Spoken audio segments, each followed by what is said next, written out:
Esta es una charla pública, que voy a hablar de un tema que no tiene nada que ver con mi trabajo profesional, pero que a lo largo de mi vida astronómica, el público mismo me fue empujando a hablar cada vez más de esto. Les cuento un poco.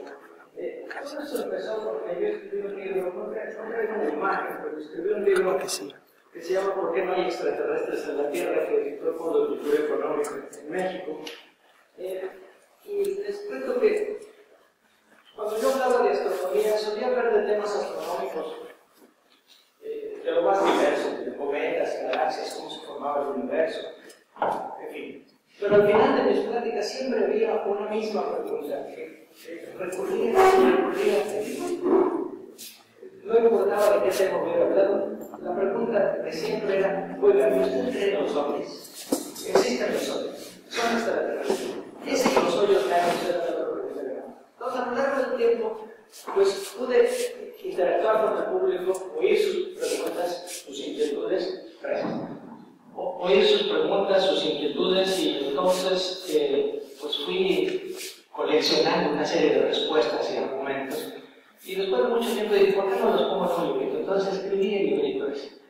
Después el libro tuvo su éxito y la gente me pedía la plática del libro una y otra vez hasta que me aburrí.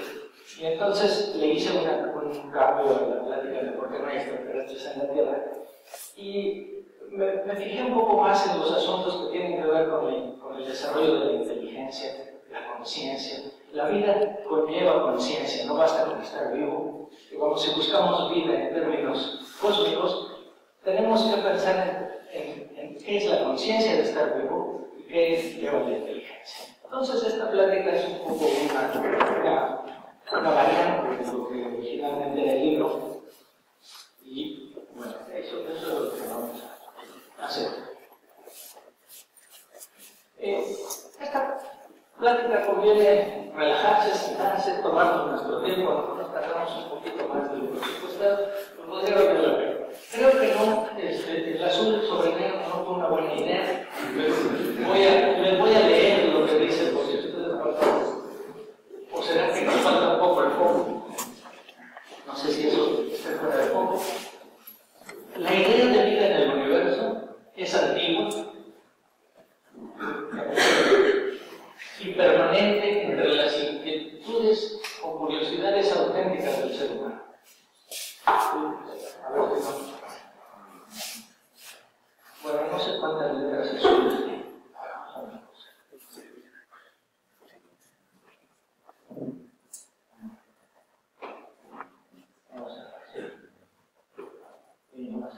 Bueno, vamos a ver. Ahí se ve mejor. Bien, entonces decía que la idea de vida del universo es una idea antigua, que es una inquietud en la gente, es una inquietud auténtica. Sin embargo, abordar la idea de vida en el universo desde la perspectiva de los ovnis es por lo menos una torpeza. Yo creo que empezar a hablar de vida en el universo en algún lado y usar los ovnis como referencia es un error menor, es una provocación del mercado, de la mercadotecnia en la que no debemos caer. Creo que hay otras formas más inteligentes de abordar el tema, que es un tema muy interesante. Creo que somos capaces de conjeturar muchas más cosas acerca de la vida, la conciencia y la inteligencia. Y decir, por ejemplo, yo creo que los extraterrestres tienen que existir porque el universo es muy grande y nada más. Nada más porque el universo es grande y la vida tiene que existir en otra parte. Es para mí un acto de fe. Y los actos de fe no se demuestran, no se discuten, son actos de fe. Pero yo creo que este no debiera ser un acto de fe, sino un tema que puede debatirse desde el conocimiento científico. Y lo que yo propongo es algunos argumentos. Entonces, para abordar el problema sin inventar fantasías, esto lo recalco, porque podemos decir, pero es que si esto fuera así, bueno, como decimos en México, si mi abuela tuviera ruedas sería bicicleta. Entonces, tenemos que abordar el tema sin inventar fantasías, tenemos que basarnos en un método coherente de pensamiento. yo les propongo aquí una línea de pensamiento que podría llevarnos a ideas sólidas. Esa coherencia que yo les propongo es la misma que nos llevó a desarrollar muchas ideas, que nos llevó a inventar las matemáticas, a descubrir la física, la química, a entender que nuestra biología, la biología con la que vivimos y estamos hechos, y la naturaleza de las estrellas y el universo, todo está cifrado en el mundo. Entonces, esta coherencia que yo propongo es la que nos llevó a descubrir toda esta ciencia. Y sobre esa ciencia creo que debemos basar nuestras argumentaciones acerca de la vida o no en el universo. El método funciona, al funciona que tengo este micrófono con el que ustedes me oyen mejor, la pantalla con la que proyecto estas cosas. Todo este mundo tecnológico que nos rodea y al que estamos tan acostumbrados. Podría sugerir abrir la puerta, porque entonces tenemos un poquito de luz aquí sin perturbar la pantalla y entonces eso nos ayuda a ver nuestras caras un poco mejor, porque si no yo hablo en una forma oscura y no se siente. Entonces, el método funciona. Toda esta tecnología de la que estamos rodeados, que nos permite vivir en la comunidad actual, proviene del método científico, proviene de esta línea coherente de pensamientos que yo propongo utilizar para abordar el problema de la vida en el universo. Toda esta tecnología creemos que la merecemos nada más porque sí, como si fuera la herencia de un tío rico y generoso. Y no es cierto, es algo que hemos construido nosotros a lo largo de cientos de años de ejercicio científico. Podemos preguntarnos, ¿estamos solos en el universo? Pero responder la pregunta, para responder esa pregunta tenemos que proceder con cautela, con sensatez, con sentido común y, ¿por qué no?, con un poquito de conocimiento científico. Esa es la propuesta inicial. Entonces, la plática se titula Vida e Inteligencia en el Universo, ilusiones, hasta dónde es una ilusión que nosotros mismos tenemos, y el antropocentrismo. Mucha gente tiende a creer que la vida tendrá que ser como es aquí. Yo no veo una verdadera razón para que así sea. Bueno, el esquema general de la charla es el caso de los humanos en la Tierra como único ejemplo de vida en el universo, la conciencia y la inteligencia. Somos inteligentes, sin duda, tenemos conciencia de estar vivos, pero son estas dos características convergentes de toda evolución biológica. Bueno, esa es la otra parte de ello. ¿Y cuáles son los conceptos de vida? Cuando buscamos vida tenemos que saber qué buscamos. Nos tenemos que entender qué buscamos primero. Bueno, no podemos empezar una charla sin señalar el lugar, el único lugar en el universo donde nosotros sabemos que hay vida. Aquí, en esta pequeña mota de polvo del universo, el tercer planeta de una estrella que llamamos el Sol, es el único lugar donde existe la vida hasta donde nosotros sabemos en este momento. No digo con esto que no puede existir en otro lado, pero en este momento no sabemos dónde, excepto ahí. Nosotros somos el único ejemplo de vida en el universo. Este bonito esquema, por cierto, tiene los planetas en escala correcta, la escala del Sol y el tamaño de los planetas están correctamente escalados.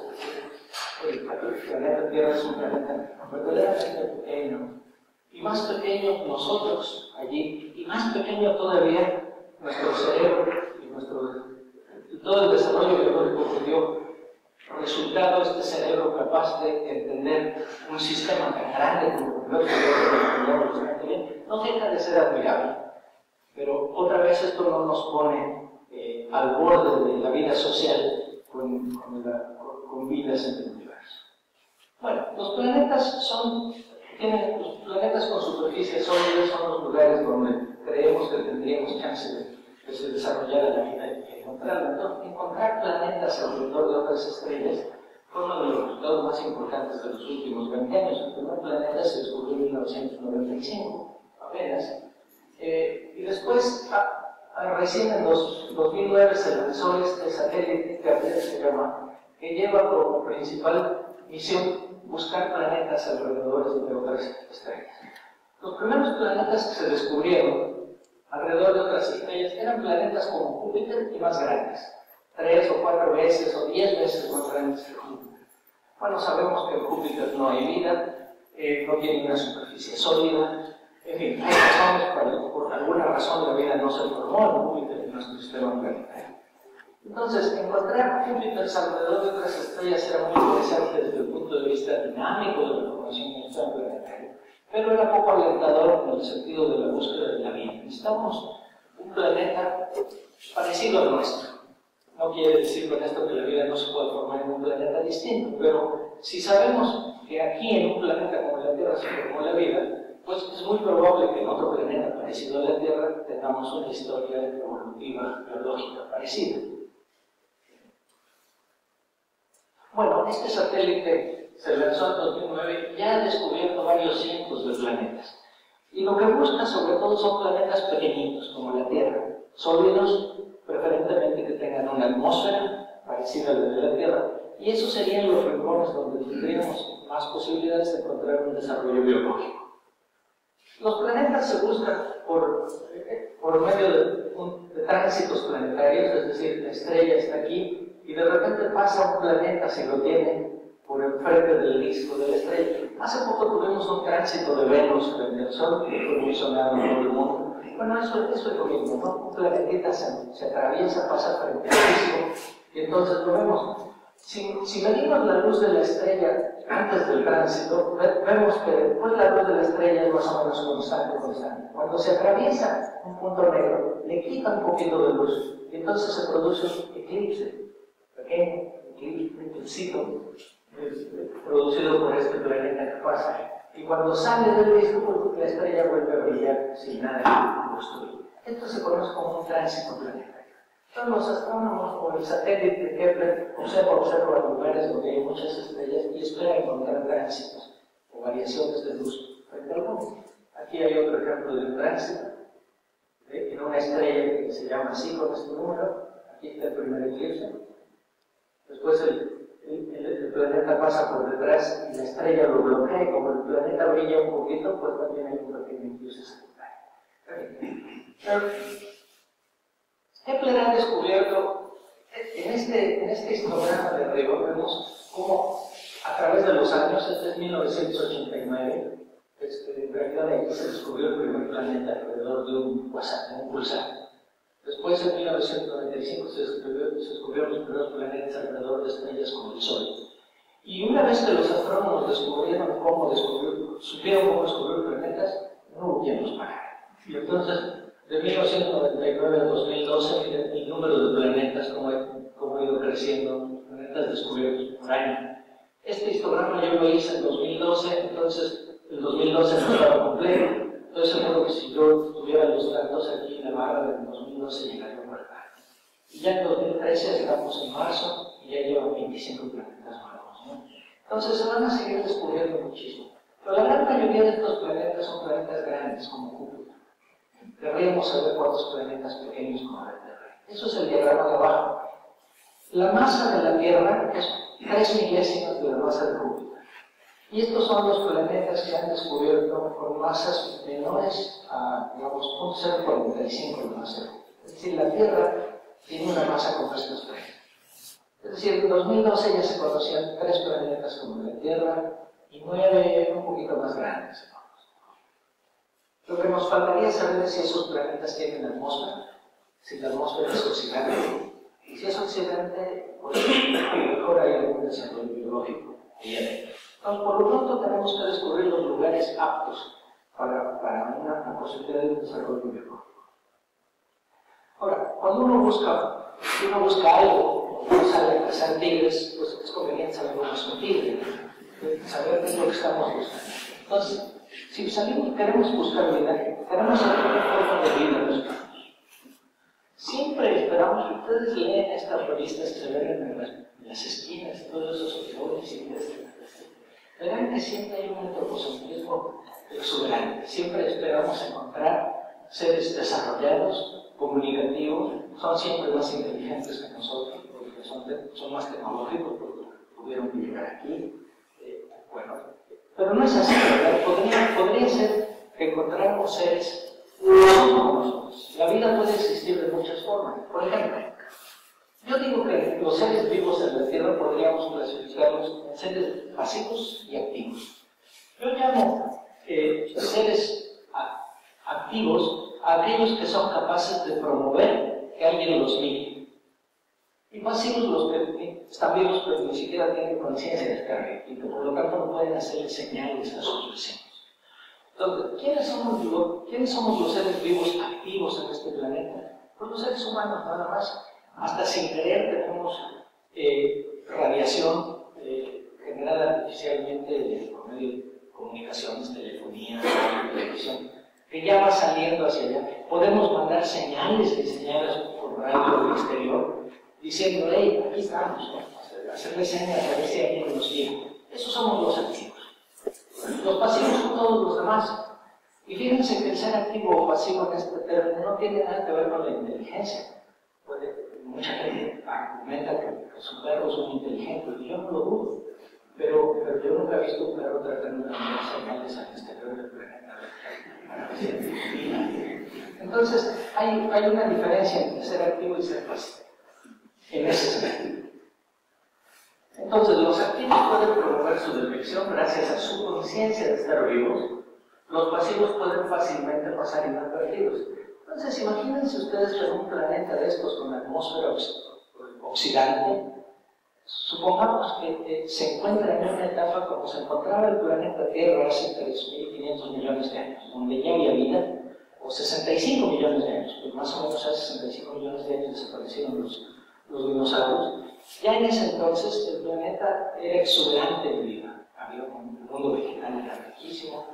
Ya había los primeros mamíferos, habían empezado a desarrollarse, los dinosaurios ya casi desaparecían. Sin embargo, desde el exterior, que alguien hubiera visto nuestro planeta con una atmósfera oxidante, pues había visto esto, una atmósfera oxidante, pero no se había dado cuenta de la gran cantidad de vida que había. ¿Por qué? Porque todos eran pasivos, porque no había nadie que le avisara que allí estaba.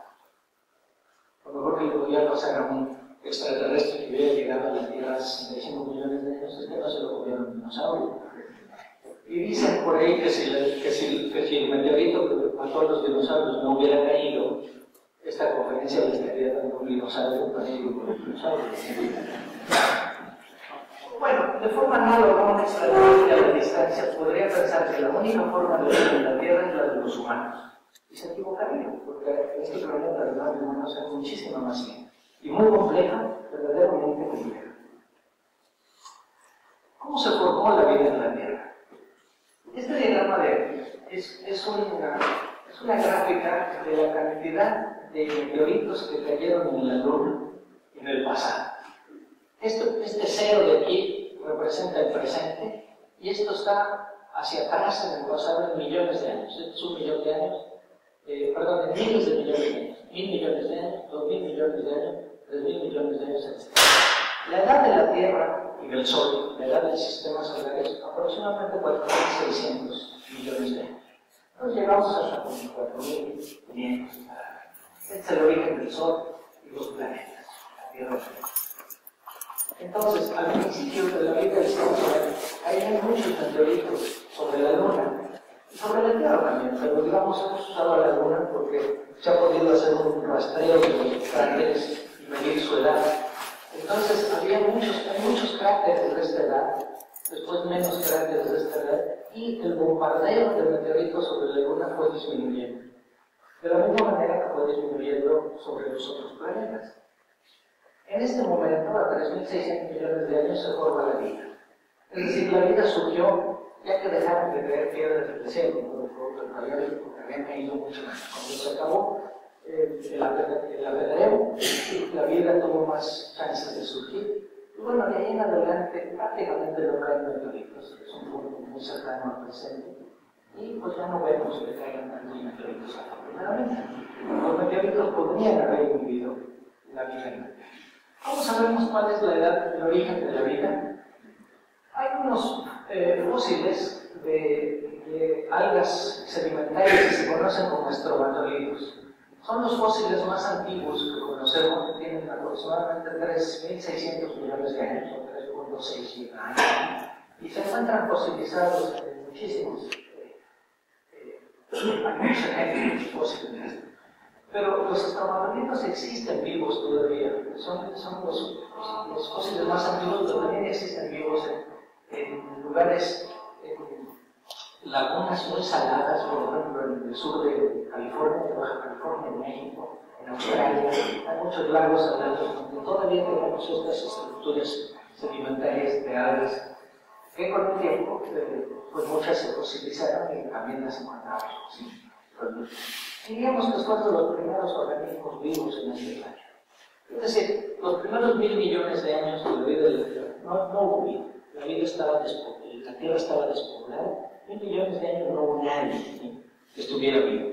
Y a los 1000 millones de años después, y hace 3600 millones de años, empezaron a surgir las primeras algas.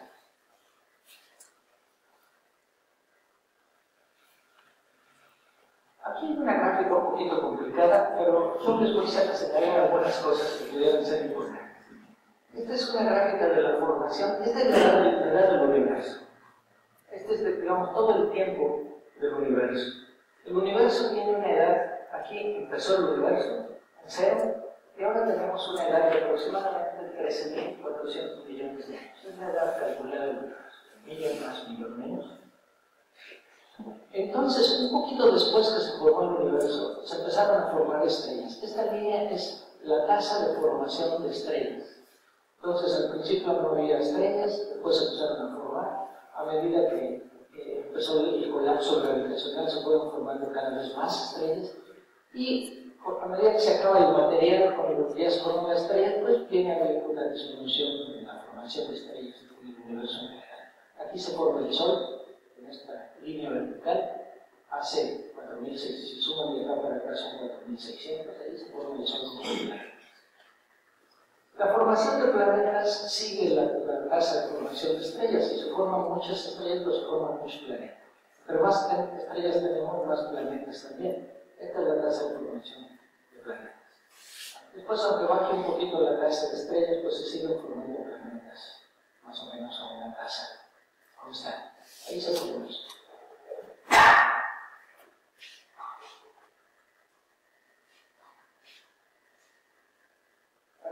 Esta es la tasa de formación de planetas, esta es la metalicidad, esta no es la tasa, los planetas se equilibran así.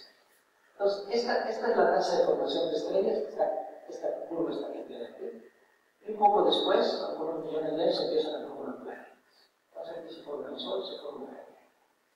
Con estas gráficas se pueden sacar algunas conclusiones interesantes. Por ejemplo, el promedio de estrellas con tierras, con planetas como la Tierra, tiene una edad de 6.4 gigaaños, 6.400 millones de años. Es decir, un poquito más que lo que es el Sol y la Tierra. El 74% son 1.8 gigaaños más viejas que la Tierra.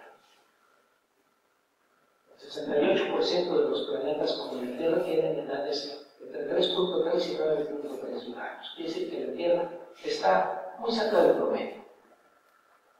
Y luego hay un retraso de formación de Tierra. Primero se forman las estrellas y luego hay un retraso de 1.5 gigaaños en la formación de los planetas. Es decir, que en el universo efectivamente podría haber muchísimos planetas como la Tierra. Entonces, viene la vida. Entonces empieza la visión antropocéntrica y el entusiasmo un poco desmedido de nosotros los humanos.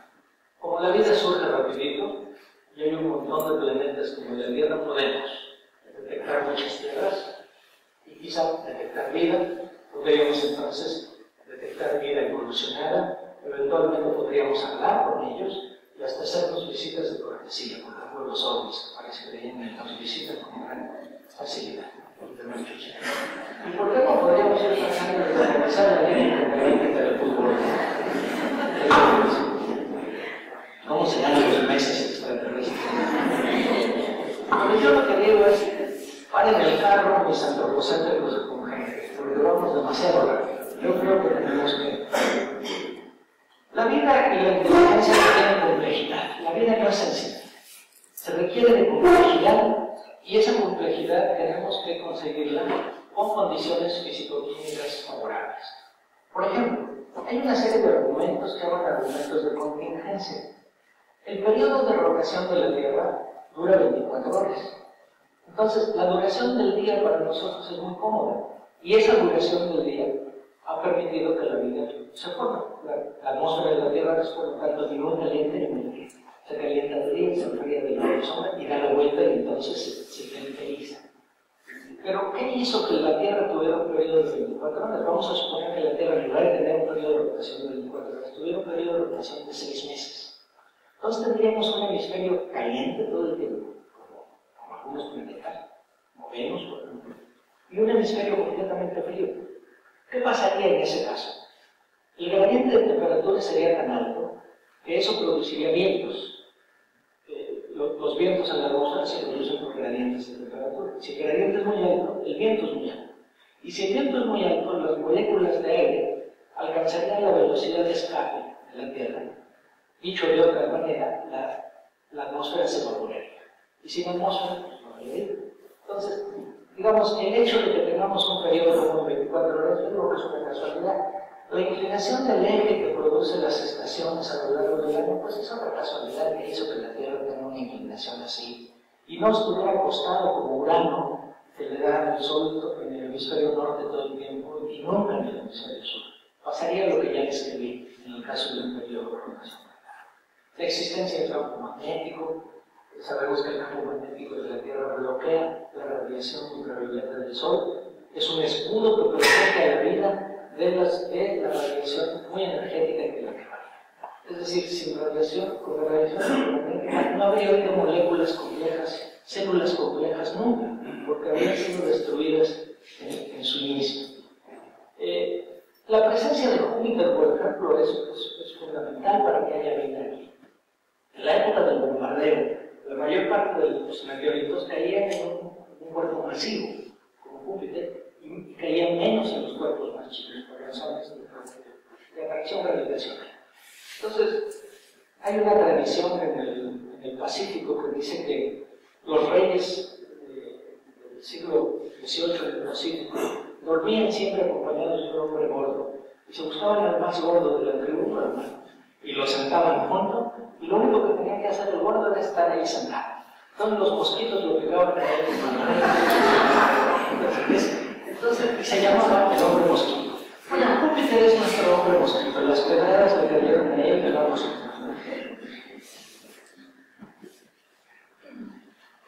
La posición de los biólogos en la búsqueda de la vida en el universo es muy interesante y difiere algunas veces de la posición de los físicos. Yo, siendo físico, me entiendo más con los biólogos. Por ejemplo, la vida desemboca en la inteligencia. Andrew Watson, que es un biólogo muy antiguo ya y muy inteligente, dice que hay 4 pasos críticos hacia la inteligencia humana, no hacia la vida, sino a la inteligencia.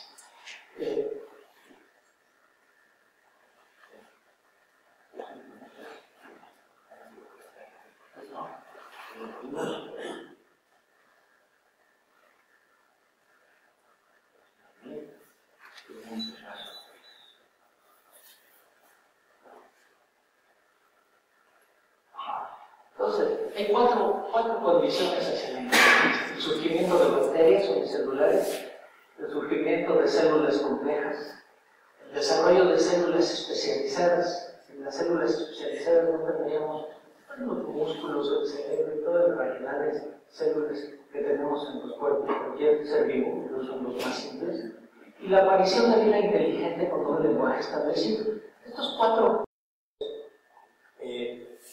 características surgen, pero hay solo un 0.01% que ocurren los 4, y entonces se le origen en la vida inteligente. Entonces vienen los optimistas antropocéntricos y dicen: pues espera, hay casi 10 a la 12 estrellas en la galaxia, es decir, 100.000 millones de estrellas en la galaxia. Entonces no está tan mal, la probabilidad es baja, pero hay un montón de estrellas y otro tanto de planetas. Entonces tenemos esperanza. Sí, es cierto, podría decirse que hay muchos, pero suponer que la evolución desemboca inevitablemente en la inteligencia es demasiado antropocéntrico. Y voy a ofrecer más argumentos en contra de eso. El periodo habitable de la Tierra es de unos 5.000 millones de años. La inteligencia, la historia de la inteligencia no tiene tanto tiempo. La Tierra tiene 5.000 millones de años, pero ¿desde cuándo les gusta a ustedes que haya surgido la inteligencia en este planeta?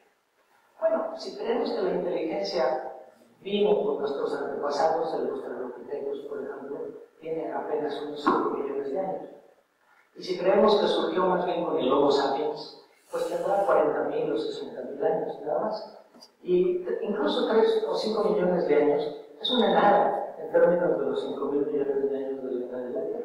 Es decir, que la historia de la inteligencia en la Tierra es muy breve, es muy reciente. La inteligencia es muy joven en este planeta. Aunque algunas veces yo me pregunto si alguna vez existió. La vida compleja puede ser rara. La inteligente es todavía más rara. Y la vida de los observadores del cosmos todavía podría ser más rara. Quizá habría que descubrir decenas de miles de tierras para encontrar uno con organismos sofisticados. Entonces, ¿es la inteligencia una característica convergente de la evolución? Bueno, aquí le preguntaron a Carl Sagan una vez, ¿cuál es la probabilidad que desemboque en la inteligencia humana? Y él dijo, altísima.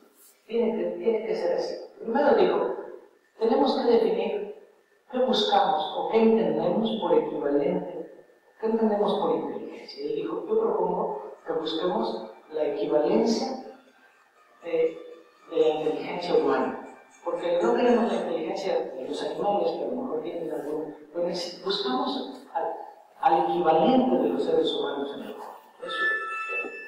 Entonces, los astrónomos propusieron que como signo de inteligencia tendría que ser poder construir y operar un modelo de vida. Es decir, tenemos que definir la inteligencia y la vida en términos que nos sirvan cósmicamente. Si yo defino la inteligencia y la vida de una manera local, no tiene sentido en nuestra búsqueda de vida cósmica. Entonces tengo que buscar una revisión cósmicamente útil. Una podría ser buscamos un ser capaz de construir y operar un radiotelescopio, es lo único que nos permite, quizá, intercambiar información, señales, o decirnos hola. Entonces decía Sagan, si todo es igual en dos especies, es mejor ser listo que ser estúpido.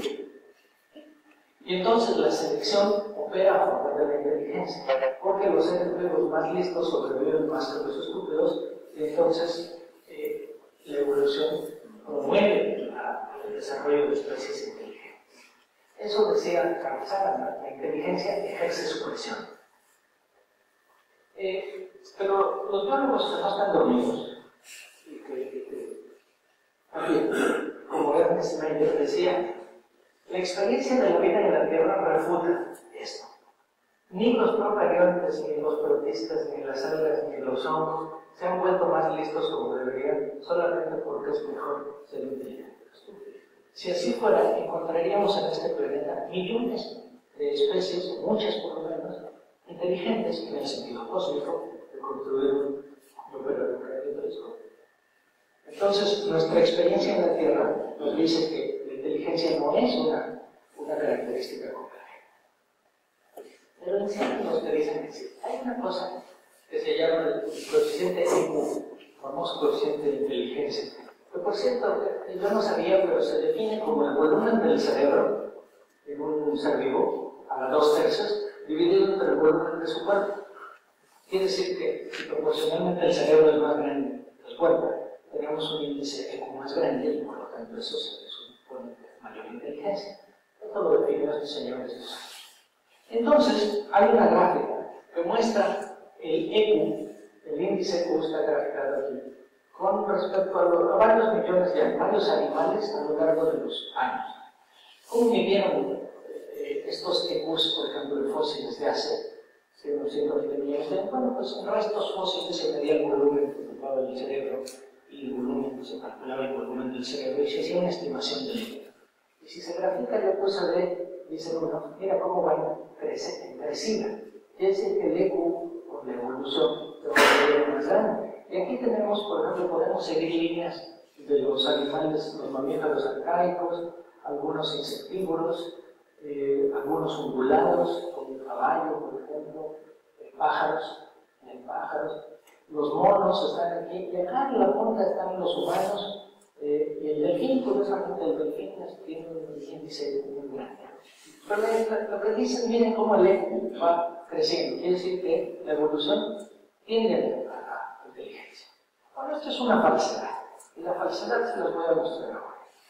Este, por ejemplo, es un árbol filogenético basado en humano. Está en el Museo de Historia Natural de París, donde vemos a los primeros seres vivos más simples y luego los más complejos, hasta que llegamos a los mamíferos y demás.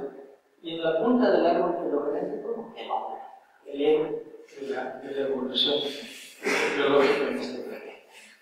Bueno, es un árbol filogenético en la que ya no creemos, donde el hombre blanco caucásico se encuentra en la cúspide de la evolución.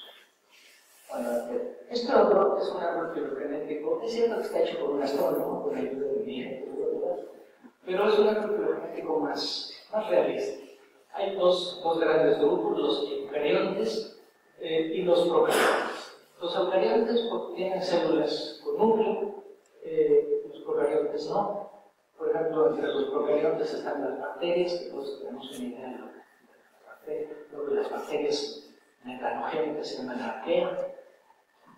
Y entre los eucariontes hay varios grupos, están los protistas, que son grupos unicelulares, protozoarios con membrana celular, las algas, que tenemos una idea de qué es, los hongos también, las plantas que surgieron hace aproximadamente 1500 millones de años, y los animales.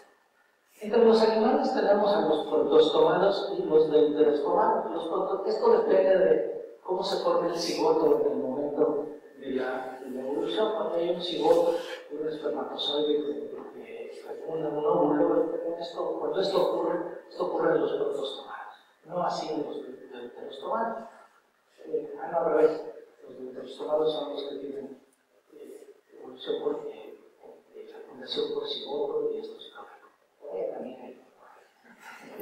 Después, entonces, entre los protostomados están los invertebrados, moluscos, insectos, y entre estos, pues, están los vertebrados. Los vertebrados se dividen en aves, peces, reptiles, anfibios, mamíferos.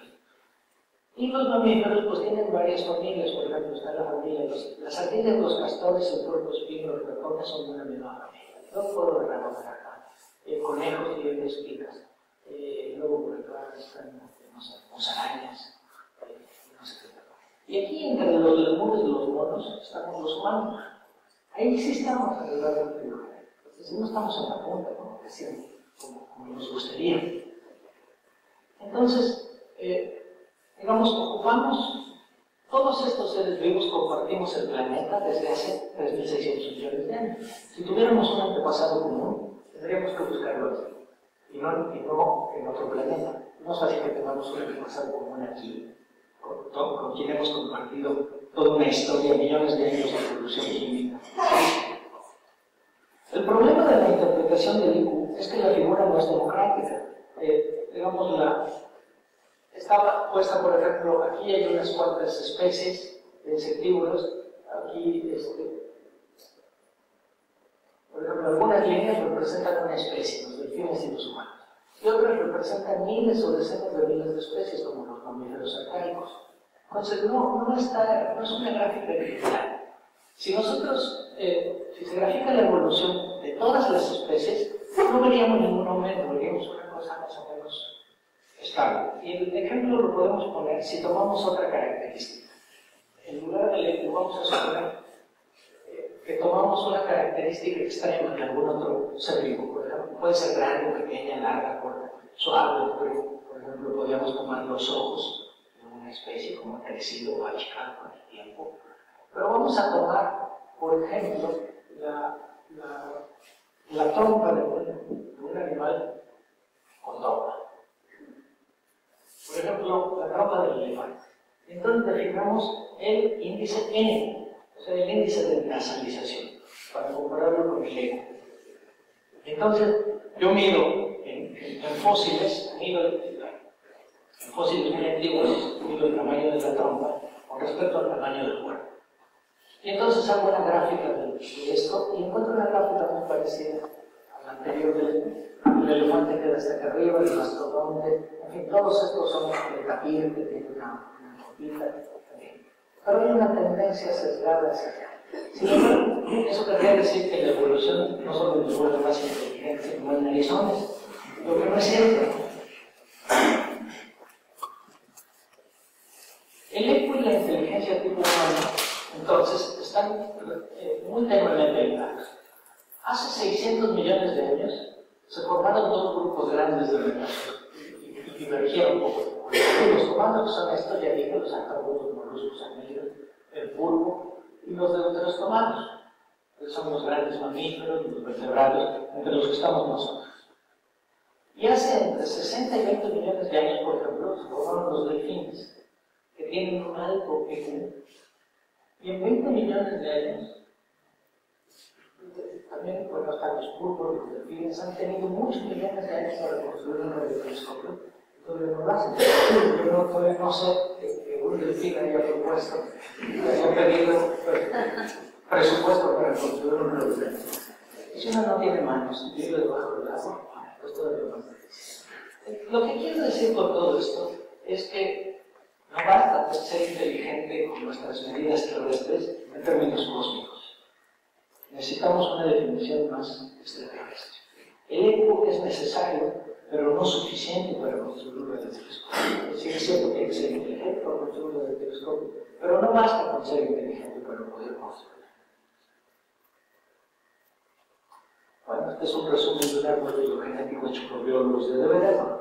Allí están los principales reinos, las bacterias, las arqueas, las eucarias, los eucariontes, y por aquí, a ver si aparece. No es que es uno pasado de moda donde no está en la pantalla. Aquí estamos, entonces son los hombres. Ahí estamos en el árbol filogenético. Ahí no estamos. Esta es la short-cyberetización de la especie. Porque en la punta del árbol pues, tiene que haber alguien como pasajero, ¿no? Grande, fuego, guapo, buen actor y buen político.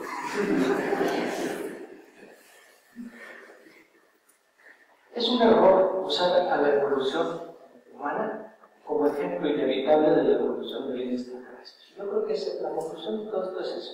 No podemos usar nosotros como ejemplo de la evolución hacia la inteligencia como un ejemplo inevitable de algo que tiene que suceder en otro lugar donde la química y la física son parecidas pero no iguales.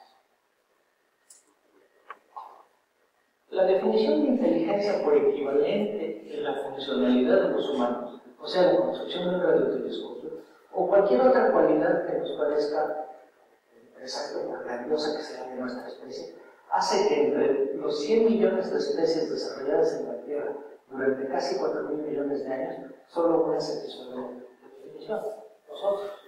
No es una definición muy universal.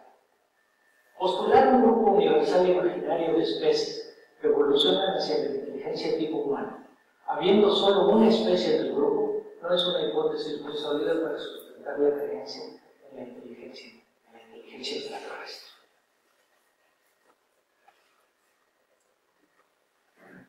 Cualquier especie evolucionada de la Tierra tiene a sus antepasados más cercanos a la Tierra. Estamos mucho más relacionados con especies con las que hemos compartido 3.500 millones de años de evolución, de antepasados comunes que con cualquier otra forma. Entonces, si nosotros definimos la inteligencia como ser capaces de construir un radiotelescopio, tendríamos que aceptar que en este planeta estamos solitarios, no hay otro como nosotros. Estamos solitarios en esos términos de definición de inteligencia. Estamos solitos. Weber dice que si consideramos a la especie humana única y solitaria en la Tierra, entonces, forzosamente, también somos únicos y solitarios en el universo, por argumentos, por todos esos argumentos. Hay dos conclusiones que no son las finales, pero que son pertinentes. Si la inteligencia fuera tan útil para una especie, tendríamos que ver muchos ejemplos independientes en diferentes áreas, pero no es así. La inteligencia parece ser específica de una especie. La inteligencia no es una característica convergente de la evolución. Eso con respecto a la inteligencia, pero buscábamos vida. ¿Qué es la vida? Todo depende de qué entendemos por vida. ¿Cómo sabemos si nuestro concepto de vida en la Tierra es suficientemente útil en el contexto cósmico? Por ejemplo, casi cualquier libro de biología o diccionario dice que lo vivo es aquello que es capaz de reproducirse. Casi todas las definiciones implican eso. La autorreproducción. Pero hay otro ejemplo. Por ejemplo, si yo pongo una pareja en edad reproductiva, la pareja de 25 años, los subo en una cápsula y los mando al espacio, pues a pesar de ser una pareja en edad reproductiva, no se reproducen, se mueren. Se mueren porque no tienen el hábitat adecuado que les permite estar vivos. Les falta el entorno. Es decir, por ejemplo, los virus, por ejemplo, nos falta el entorno adecuado para la reproducción. Ahora, se autorreproducen. ¿Los virus están vivos o no están vivos? No se autorreproducen. Para reproducirse necesitan un poco de ayuda externa. Bueno, pues toda la vida necesita un poco de ayuda, ¿verdad? Los ecosistemas son obligatorios para el concepto de la autorreproducción como parte de la definición, entonces carece de sentido. Y les pongo ejemplo. No es lo mismo reproducirse que ser reproducido. Por ejemplo, si yo pongo humanos, si hago seres humanos in vitro, pues no se reproducen. Están vivos, podrían incluso llegar a ser muy inteligentes, pero no se reprodujeron. Fueron reproducidos. Entonces la definición de autorreproducirse no vale la reproducción de la vida. Las laptops, por ejemplo, hoy hay líneas de producción donde unas computadoras producen otras computadoras. Entonces están vivas por eso, porque se están autorreproduciendo. Pues no, yo creo que el concepto de ecosistema es fundamental para el concepto de la vida. Hemos evolucionado tanto que quizá nos cuesta trabajo reconocer en los virus y en nuestros antepasados. Sería más atrasado preguntarnos si en otros planetas hay virus y no seres inteligentes con los que podamos charlar. ¿Estamos solos en el universo? Pues depende de quiénes somos nosotros. Por ejemplo, los argentinos. ¿Están solos en el universo? Definitivamente sí. Yo dudo que haya más argentinos en otro lugar. Entonces, la respuesta pregunta es: ¿están solitos? ¿Los humanos estamos solos? Pues sí, yo también creo que estamos solos. ¿Los mamíferos? Probablemente sí. ¿Los vertebrados? Pues probablemente sí. ¿Los eucariontes? Lo mismo, probablemente sí. ¿La vida basada en el DNA? Probablemente no. A lo mejor hay vida basada en el DNA en algún otro lugar, ¿no? Los sistemas fuera de equilibrio, esos no están solos en el universo. Les voy a decir, los sistemas fuera de equilibrio son una cosa muy interesante, que a la gente le asusta definirlo como algo vivo, pero ahora les digo un poco más sobre eso. ¿Los átomos terrestres están solos en el universo?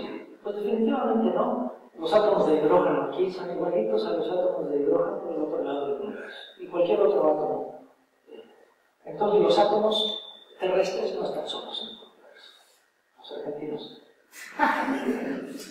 La vida como no la conocemos. Los sistemas fuera de equilibrio son interesantes. Un sistema físico o químico de equilibrio, en un sistema físico, no hay reacciones. Por ejemplo, si la temperatura es constante, no hay flujo de calor, hay gradientes. Y el equilibrio es equivalente a la muerte. Cuando hay gradientes térmicos, químicos, las estructuras organizadas emergen espontáneamente. Por ejemplo,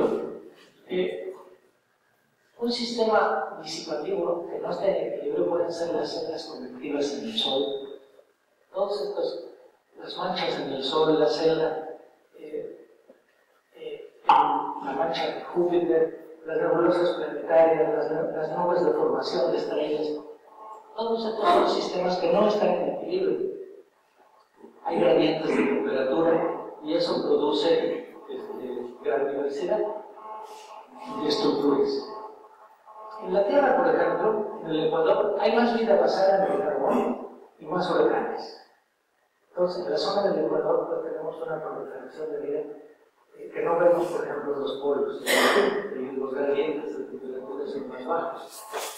En la selva húmeda los huracanes forman sistemas que no están en equilibrio y disipan calientes, disipan la luz del sol y la transforman en otro rango de temperatura. En medio del océano, por ejemplo, hay mucha luz, mucha energía, pero no hay muchos gradientes, por lo tanto hay poca vida. En el fondo del mar, los gradientes son más bajos y hay poca vida. Al contrario, si nos ponemos cerca de las fuentes volcánicas en el fondo del mar, ahí se han descubierto una gran cantidad de vida muy novedosa, pero ahí los gradientes de temperatura y los gradientes químicos son muy grandes también.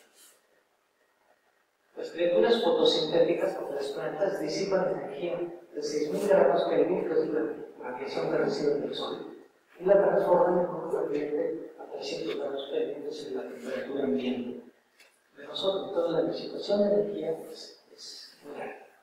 Entonces, una estructura disipativa lejana al equilibrio podría usarse como una definición de vida mucho más amplia, e incluye a la vida basada en el clima, pero también a muchos otros efectos.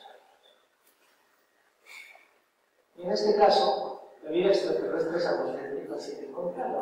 Tenemos un montón de sistemas disipadores de energía. Si definimos hacia la vida, pues esa sería la vida extraterrestre. Pero esta es una idea difícil de aceptar, incluso hasta por algunos médicos. Sueño o esperanza. A veces la vida, como si la conocemos, nos parece tan familiar, que olvidamos el intrincado laberinto de condiciones que la hicieron posible y que la mantienen. Tendemos a simplificarla y creerla común en todos lados. La vida como fenómeno podría más bien ser excepcional. Bueno, yo con esto paro para dar una oportunidad si alguien tiene comentarios, quejas o preguntas. Podemos hablar sobre el tema.